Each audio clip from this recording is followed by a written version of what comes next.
اور میں سمجھتا ہوں کہ سی پیک کی جو میٹنگ ہوئی ہے 23 ستمبر کو، اس سے پھر سی پیک ریوائو ہوگا، اور میں مایوسی کی کوئی ایسی بات نہیں، کیونکہ چین کو ہماری ضرورت ہے، ہمیں چین کی ضرورت ہے، لیکن ہماری طرف سے جو بیوروکریٹک ریڈ ٹیپ ہے، جو کچھ غیر ذمہ دارانہ بیانات بھی آئے، اور کچھ ہم کبھی امریکہ کی طرف دیکھتے ہیں، کبھی ہندوستان کی طرف دیکھتے ہیں، آپ ہمیں معلوم ہو گیا کہ چین ہی ایک ملک ہے جو آپ کے ساتھ چٹان کی طرح کھڑا ہے، چاہے کشمیر ہو یا کورونا ہو یا فاٹف ہو یا UN سلامتی کونسل ہو یا G20 ہو، اور ہندوستان کے ساتھ جو انہوں نے 2.5 لاکھ ہندوستان کی فوج کو مصروف رکھا ہے، آپ کو تو بڑا ریلیف مل گیا ہے بلکہ چین کی وجہ سے۔ تو چین نے تو آپ کو ایئر پروٹیکشن دی ہے باقاعدہ، تو چین کی دوستی ہماری انشاءاللہ قائم رہے گی، کیونکہ وہ اس کا تعلق ایک شخص سے یا ایک پارٹی یا ایک حکومت سے نہیں، وہ ایک ریاست کی طرح ایک رشتہ ہے جو مضبوط اور انشاءاللہ ہوگا۔ آپ کے علم میں ہے نا کہ داسو ڈیم پہ انکار کر دیا انہوں نے کام شروع کرنے سے، اور کہا پہلے مجرموں کو پکڑیں۔ انہوں نے کہا کہ ہم نے حفاظتی انتظامات بہتر کیے ہیں، ہم نے تو اس کے لیے ایک یا غالباً 2 ڈویژن آرمی، اس کے لیے 1 ڈویژن آرمی وقف کی تھی، تو پھر حفاظتی انتظامات کیوں ٹھیک نہیں ہو سکے؟ اور کب ٹھیک ہوں گے؟ مطلب اگر داسو ڈیم پہ کام رکا رہتا ہے تو اس کا نقصان کس کو ہے؟ الٹیمیٹلی پاکستان۔ ہارون صاحب، اگر پاکستانی 10 باشندے چین میں مارے جاتے دہشت گردوں کے ہاتھیں تو آپ کو کیا تاثر ہوتا؟ اور ابھی تک وہ پکڑے بھی نہیں گئے، ابھی تک کسی کو سزا بھی نہیں ہوئی، ابھی تک کسی کو اریسٹ بھی نہیں کیا گیا۔ مسئلہ یہ ہے کہ 2 ڈویژن ہم نے تیار کی ہیں، یہ فیلئر تھا انٹیلیجنس کا، اور سیکیورٹی ہماری ناقص ہے۔ 45 دن میں داسو ڈیم پر حملہ ہوا، چینی پر ہوا، کراچی میں ہوا، گوادر میں ہوا۔ اس کا مطلب ہے کہ جو ہمارے دشمن ہیں، ہندوستان ہو یا ان کے پیچھے اور لوگ بھی ہیں، وہ نہیں چاہتے پاک چین دوستی مضبوط ہوئے، وہ نہیں چاہتے سی پیک کامیاب ہو، لیکن ہمیں اس کا مقابلہ کرنا چاہیے۔ اتنا بڑا ہمارا انٹیلیجنس سسٹم ہے، ہم سسٹم بنانے میں ناکام رہے ہیں جو صحیح معنوں میں کاؤنٹر انٹیلیجنس اور کاؤنٹر ٹیررزم اسٹریٹجی بنائے۔ اتنے 16 ادارے ہیں ہمارے پاس انٹیلیجنس کے، وہ کیا کر رہے ہیں؟ آپ ڈیڈیکیٹ کریں ایک ادارہ، ایک آپریشن روم بنائے اسلام آباد میں، جو دن رات جو جتنے 120 پروجیکٹس ہیں چائنا کے پورے ملا کے، جس میں سی پیک اور نان سی پیک بھی ہیں، تو 10-15 ہزار چینی ایکسپرٹس، انجینئرز، ٹیکنیشنز ہیں، ان کا کام دیکھیں اور وہ مانیٹر کریں۔ یہ کوئی راکٹ سائنس نہیں، یہ دوسرے ملک کر لیتے ہیں۔ اگر ہم نے روایتی اپروچ ہے ہماری، اس لیے ہم فیل ہوئے ہیں، اور اس میں پولیٹیکل اونرشپ ہائیسٹ لیول پر لینی پڑے گی ہمیں۔ تو مجھے امید ہے کہ یہ ایک موقع جو ہمیں ملا ہے تاریخی پاکستان کو، ہم اس کو ضائع نہیں ہونے دیں گے اپنی نالائکی کی وجہ سے۔ نہیں، ضائع تو ہم نہیں، ظاہر قوم اس کو کبھی قبول نہیں کرے گی، لیکن سوال یہ پیدا ہوتا ہے کہ اگر آپ ہاتھ پہ ہاتھ رکھ کے بیٹھے رہیں اور کہیں کہ بس وہی کام کریں، افغانستان پہ بھی آپ کا تاثر یہ ہے کہ کوئی میجر انیشیٹو ہم نہیں لے رہے، ایران، چین، روس، سینٹرل ایشیا کے ممالک سے بات کرنے کے لیے، یا لے رہے ہیں افغانستان میں قیام امن کے لیے؟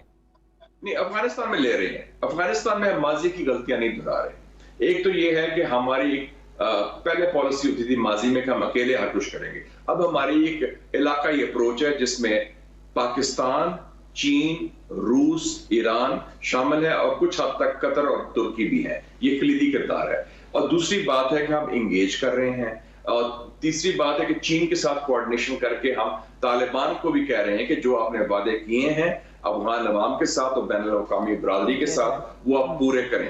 تو اس حوالے سے میرے خیال میں افغانستان میں ہماری اپروچ ہے، لیکن افغانستان کے حوالے سے جو اس کا فال آؤٹ ہوا ہے، جو کم سے کم جو لوگ ناراض ہیں، ہندوستان ناراض ہے کہ پاکستان زیادہ کامیاب ہوا ہے اس میں، اور اس کے پیچھے امریکہ بھی ناراض ہے، ان کو مار پڑی، ان کی بہت بےزتی ہوئی ہے افغانستان میں، وہ کسی پر تو الزام لگانا چاہتے ہیں، تو اس کی ہم نے کوئی تیاری نہیں کی، ہوم ورک نہیں کیا وہ کاؤنٹر کرنے کے لیے، وہ میرے خیال میں ہونا چاہیے۔ اور دوسری بات ہے کہ ہم طالبان کے ترجمان نہ بنے، ہم پاکستان کے ترجمان ہیں، طالبان افغان لوگ ہیں، اور رونا دھونا نہ کریں۔ اور دوسری یہ بھی امپورٹنٹ بات ہے کہ ہم جو انٹرنیشنلی وہ بات کریں جو ادھر بھی صحیح ہے۔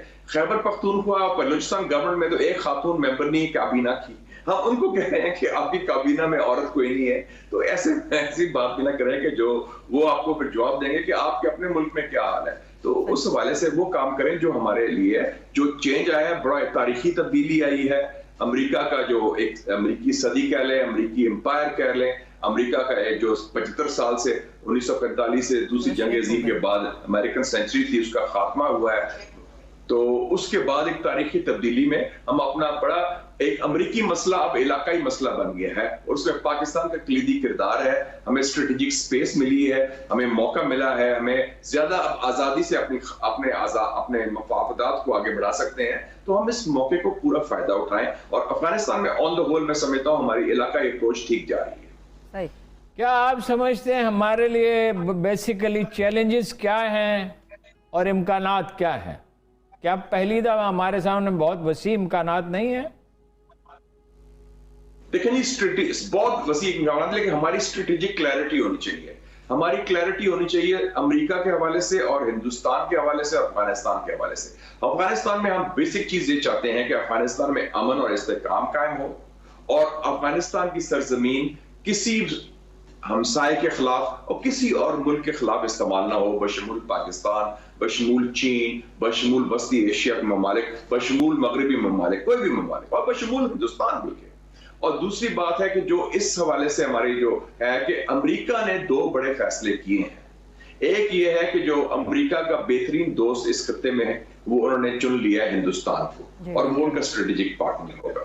اور دوسرا امریکہ نے ایک اسٹریٹجک فیصلہ کیا ہے کہ ان کا اسٹریٹجک جو دشمن کہہ لیں یا ان کا کمپیٹیٹر کہہ لیں یا رائیول کہہ لیں, وہ چین ہے. اور چین کو ہر سطح پر وہ اس کی مخالفت کریں گے, اس کا مقابلہ کریں گے ہندوستان سے مل کے. تو اس بارے میں ہمیں کوئی ابہام نہیں ہونا چاہیے, اور ہمیں معلوم ہونا چاہیے کہ ہمارے مفادات چین کے ساتھ ہیں, روس کے ساتھ ہیں, خطے کے ساتھ ہیں. امریکہ سے ہم پنگا نہ لیں, لیکن امریکہ کے ساتھ ہم اوور پرومس نہ کریں. جو ہم وعدے کریں وہ پورے کریں. وہ کام نہ کریں کہ ہم وعدے کریں کہ ہم یہ بھی کر سکتے ہیں, جو ہم کر سکتے ہیں وہ کریں, اور ان کو بتا دیں کہ یہ ریڈ لائنز ہیں, یہ کشمیر کا ایشو ہے, یہ نیوکلیئر ایشو ہے, یہ چائنا کے ساتھ تعلقات ہیں, یہ علاقے کے تعلقات ہیں, اور یہ نئی سر جنگ میں ہم شامل نہیں ہو سکتے کسی بھی صورت میں امریکہ کے اور مغرب کے ساتھ.